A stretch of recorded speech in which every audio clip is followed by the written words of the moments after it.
विद्यार्थी मित्रों, हूँ वाझा निधि मारी यूट्यूब चेनल निधि स्टडी पॉइंट में आप सर्वे विद्यार्थी मित्रों फरी एक वखत हार्दिक स्वागत करूँ छूँ। आज आप जोवुं छे स्वाध्याय 1.1 जे आपणे शरू करेलुं धोरण 10 प्रकरण 1 स्वाध्याय 1.1 नो प्रश्न नंबर 3 नो दाखला नंबर 2 जेनी चर्चा आज आपणे करवी छे।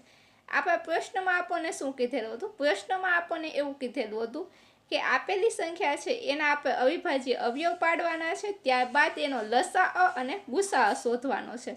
तो हवे आपणे जोईए आपणो दाखलो बीजो। आपणो दाखलो बीजो छे जे छे 17, 23 अने 29। 17, 23 अने 29 नो आपणे शुं करवानो छे? लसाअ अने गुसाअ शोधवानो छे।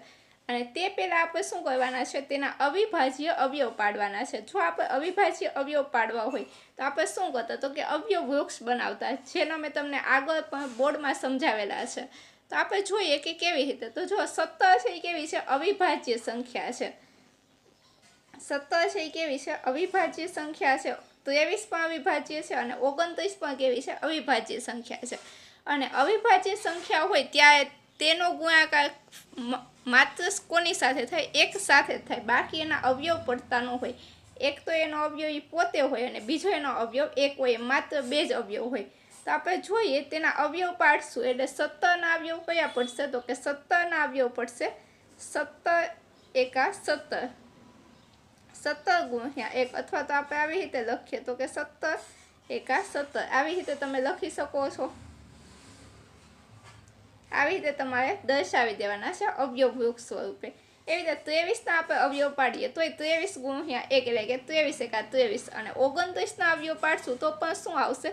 તો કે 29 ગુણ્યા 1 એટલે કે 29 એકા 29। બાકી એના કોઈ પણ અવયવ પડશે નહીં, જેની આપણને ખબર છે, કારણ કે અવિભાજ્ય સંખ્યા હોય તો એના ફક્ત બે જ અવયવ હોય, એક તો સંખ્યા પોતે અને બીજો એનો અવયવ હોય એક। તેથી હવે એનો કોઈ પણ અવયવ પડશે નહીં। तो हवे आपणे जोईए अवयव आपणी पासे आवी गया छे, त्यारबाद आपणे शुं करवानुं छे? तो के लसाअ शोधवानो छे अने गुसाअ शोधवानो छे। तो जोईए आपणे खबर छे एवी रीते आपणे लसाअ अने गुसाअ शोधीए। सौथी पहेला आपणे गुसाअ शोधीए छे। तो गुसाअ एटले शुं? तो के आपणे गुसाअनुं फूल फॉर्म खबर होय जोईए। गुसाअनुं फूल फॉर्म थाय गुरुत्तम सामान्य अवयव। गुरुत्तम सामान्य अवयव एटले शुं? तो के आपणे पहेला ज घणी बधी वखत शीखवेलुं छे के गुरुत्तम सामान्य अवयव एटले शुं? तो कि आपेली संख्या में रहेला सामान्य अविभाज्य अवयवनी सौथी मोटी घातांकवाळा पदनो गुणाकार। हवे बधामां जे सामान्य आवतुं होय एवुं तो तमे जोयुं आगळ, बधामां सामान्य शुं आवतुं हतुं ई आपणे जोईए। जो बधामां सामान्य आपणने शुं देखाय छे? तो के बधामां सामान्य आपणने एक खाली एक फक्त एक ज देखाय छे, बाकी कशुं वस्तु सामान्य देखातुं नथी। तो बधामां सामान्य आपणने एक देखाय छे। तो आपणो अहींया शुं आवशे? गुसाअ आपणो शुं आवशे? तो के गुसाअ आपणो शुं थशे? एक थशे। अने एक वस्तु हुं तमने याद रखावी दઉં છું કે હંમેશા જ્યારે આપેલી બધી સંખ્યા અવિભાજ્ય હોય તો તેનો હંમેશા ગુસાઅ કેવો થાય? એક જ થાય। આપેલી સંખ્યા આપણી કેવી હતી? બધી અવિભાજ્ય હતી। છે અવિભાજ્ય સંખ્યા હશે તો એનો ગુસાઅ હંમેશા કેવો થશે? એક જ થશે। ત્યારબાદ આપણે જોવો છે એનો લસાઅ એટલે કે લઘુત્તમ સામાન્ય અવયવી। લઘુત્તમ સામાન્ય અવયવી આપણે શોધવો છે। તો લઘુત્તમ સામાન્ય અવયવીની પણ આપણને ખબર છે તો કે ગુણાકારમાં સમાવિષ્ટ તમામ અવિભાજ્ય અવયવોની મહત્તમ ઘાતાંકવાળા પદનો ગુણાકાર। આપણે શું લેવાની? મહત્તમ ઘાત લેવાની। નામ લઘુત્તમ છે પણ લેવાની ઘાત કેવી? મહત્તમ। અને જેટલા પણ છે એ બધાનો આપણે ગુણાકાર કરશું। तो जोईए आपणी पासे अहींया शुं शुं हतुं ए बधुं आपणे लई लेशुं। तो जो अहींया आपणी पासे हतुं 17, 23 अने 29। तो आ बधुं आपणे लई लेशुं अने गुण્યા 1 तो आपणे लेवाना ज छे। तो के आपणे बधी वस्तु लई अने एनो गुणाकार करशुं એટલે આપણને શું મળશે? લસાઅ।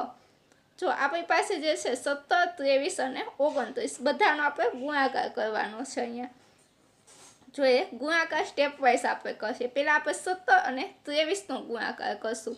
17 અને 23 નો તમે ગુણાકાર કરશો એટલે શું થશે? તો કે બે આંકડાની સંખ્યા એટલે શૂન્ય આવશે, 2 સત્તા 14 ના 4 આવશે, વધી 1, 2 એકા 2 અને 3, 340, 3 સત્તા 21 નો 1, અહીંયા વધી 2, 3 એકા 3 ને 2 5।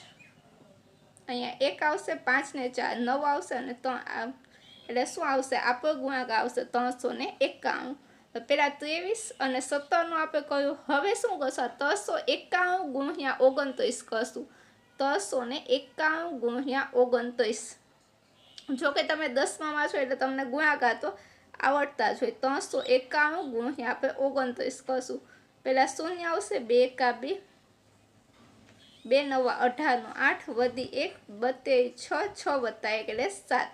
તો 78 20 9 એકા 9 9 9 9 81 9 તે 27 27 ને 8 27 ને 8 કેટલા થશે? 27 ને 10 37 37માંથી 2 કાઢો એટલે 35. બધાનો સરવાળો કરશો એટલે આપણો જવાબ શું આવશે? 11,339.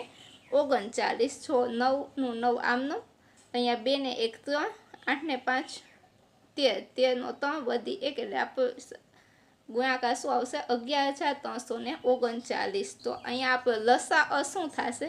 11,339 આપણો લસા થશે. જો પછી આપણે અંતિમ જવાબ છે એ ફોર્મેટમાં લખી નાખીએ. આપણને છેલ્લે જે પૂછે છે એવી રીતે કે ગુસ્સા બધાનો 1 છે અને લસા કેટલો છે? 11,339. અહીંયા આપણો દાખલા નંબર 2 છે એ આપણો પૂરો થાય છે. પ્રશ્ન 3નો આપણે દાખલા નંબર 2 આજે જોયો છે. ફરી મળીશું આવતા લેક્ચરમાં. ત્યારે આપણે જોશું પ્રશ્ન 3નો દાખલા નંબર 3. ત્યાં સુધી મને રજા આપો. અને જો તમે ચેનલ પર નવા હોય તો ચેનલને સબસ્ક્રાઈબ કરો, વિડીયોને લાઈક કરો અને તમારા અન્ય મિત્રો સુધી વિડીયોને શેર કરો.